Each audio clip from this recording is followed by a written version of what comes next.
আসসালামু আলাইকুম। সবাই কেমন আছেন? আশা করি সবাই ভালো আছেন। আজ আমি বানাবো বিফ কিমা কারি। তো চলুন এই মজাদার বিফ কিমা কারির রেসিপিটা দেখে আসি। এই জন্য এখানে আমি 1.5 কেজি পরিমাণের গরুর মাংস নিয়ে নিয়েছি।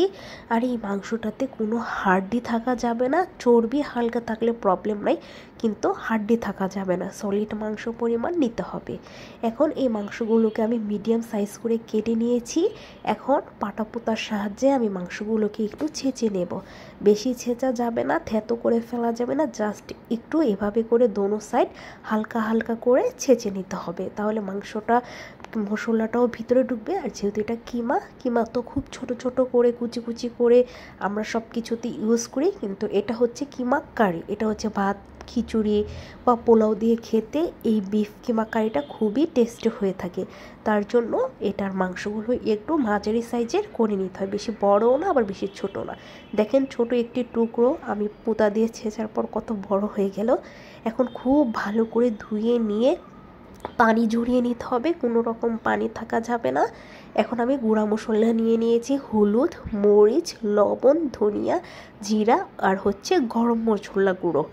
এখন সবগুলো মশলা আমি দিয়ে দিয়েছি। 1.5 কেজি মাংসের জন্য সবগুলো আমি 1 চামচ করে নিয়ে নিয়েছি। আর দিয়ে দিলাম হচ্ছে পরিমাণ মতো লবণ। আর দিয়ে দিচ্ছি হচ্ছে 3 টেবিল চামচ আদা ও রসুন বাটা। হাফ কাপ টক দই নিয়েছি, আমি চামচ দিয়ে খুব ভালোভাবে ফেটিয়ে নিয়েছি। হাফ কাপ টক দই দিয়ে দিলাম। এখন দিয়ে দেবো হচ্ছে টমেটোর সস। এখানে প্রায় আমি 3 টেবিল চামচের মতো টমেটোর সস দিয়ে দিলাম। এখন খুব ভালো করে হাত দিয়ে এটা মাখাতে হবে। আর এই বিফ কিমাটা হাতে মাখার উপরেই কিন্তু টেস্টটা চলে আসে। যত ভালো করে হাতে মাখাতে পারবেন এই কিমাটা কিন্তু অতটাই টেস্টি হয়।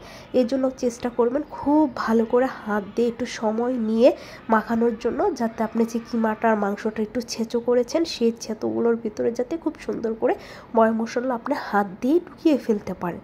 তাই আমি খুব সুন্দর করে মাখিয়ে এটা 1 ঘন্টার জন্য রেখে দিয়েছিলাম।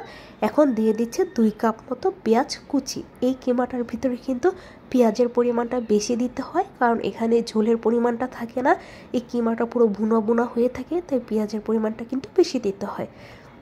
এখন পেঁয়াজটা আমি হাত দিয়ে একটু ভালো করে চটকে নিয়ে এই মাংসটার সাথে খুব ভালো করে আমি পেঁয়াজটাও মেখে নেব।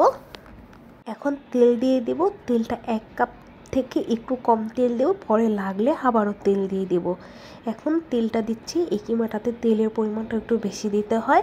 এখন তেলটা দেওয়ার পর আমি চুলায় বসিয়ে দিলাম। এখন খুরচুনের সাহায্যে আমি তেলটা এই মাংসের সাথে খুব ভালো করে মিশিয়ে নিব। কিছুক্ষণের ভিতরেই কিন্তু দেখতেই পাচ্ছেন কিমাটার থেকে কিন্তু বেশ কিছু একটা পানি ছেড়ে আসছে। এখন আমি এই পানিটা খুব সুন্দর করে শুকিয়ে ফেলতে হবে।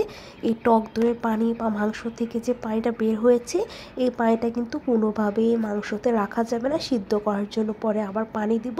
এই পানিটাকে আগে খুব সুন্দর করে শুকিয়ে নিতে হবে। বারে বারে নাড়াচাড়া দিয়ে মাংসটাও কষাতে হবে আর পানিটাও শুকিয়ে ফেলতে হবে। এখন আমি দিয়ে দিব গোটা গরম মশলা। এখানে নিয়েছি দারচিনি, এলাচি ও তেজপাতা। 3টা এলাচি, 2 টুকরো তেজপাতা আর হচ্ছে 2 টুকরো দারচিনি।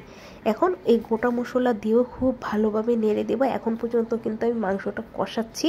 বেশ সময় নিয়ে আমি মাংসটা কষালাম, প্রায় 30 থেকে 40 মিনিটের মতো সময় লেগেছে মাংসটা আমার কষাতে। এখন আমি দিয়ে দেব পানি মাংসটা সিদ্ধ হওয়ার জন্য। এই মাংসটা যত ভালো করে কষাতে পারবেন মাংসটা অতটাই বেশি টেস্টি হবে। এখন আমি সিদ্ধর জন্য পানি দিয়ে দিলাম। মাংসটা কিন্তু আমার খুব ভালোভাবে কষানো হয়ে গেছে। ঢাকনা লাগিয়ে দিলাম সিদ্ধ হওয়ার জন্য। আর একটু পরপর কিন্তু আবার ঢাকনা খুলে নাড়া দিয়ে দিতে হবে, না হলে আবার নিচে কিন্তু পুড়া লেগে যেতে পারে।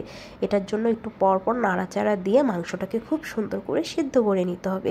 এই পর্যায়ে আমি দিয়ে দিচ্ছি ঝালের জন্য বেশ কয়েকটা কাঁচামরিচ। আপনারা আপনাদের পছন্দের মতো কাঁচামরিচ বাড়িয়ে আর কমিয়ে দিতে পারবেন। এখন দেখতেই পাচ্ছেন যে আমার পানিটা কিন্তু খুব সুন্দর কমে গেছে আর মাংসটাও কিন্তু একেবারে ভুনা ভুনা হয়ে গিয়েছে।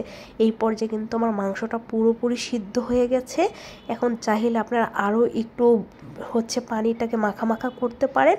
আমি এই পর্যায়ে দিয়ে দিলাম ভাজা জিরে গুঁড়া দিয়ে আমি আবারও মাংসটাকে নাড়াচাড়া দিয়ে বেশ কিছুক্ষণ একটু হিটে বসিয়ে রাখবো। তাহলে কিন্তু আমার বিফ কিমা কারিটা কিন্তু রান্না রেডি হয়ে যাবে। কেমন লাগলো বলুন তো আপনাদের কাছে এই বিফ কিমা কারির রেসিপিটা। এই কিমা কারিটা এতটাই টেস্টি হয়ে থাকে, আপনারা যদি কেউ একবার রান্না করে ট্রাই করেন তাহলে আপনার গরুর মাংস দিয়ে এই কিমা কারিটাই বারবার রান্না করে খাবেন। আল্লাহ হাফেজ।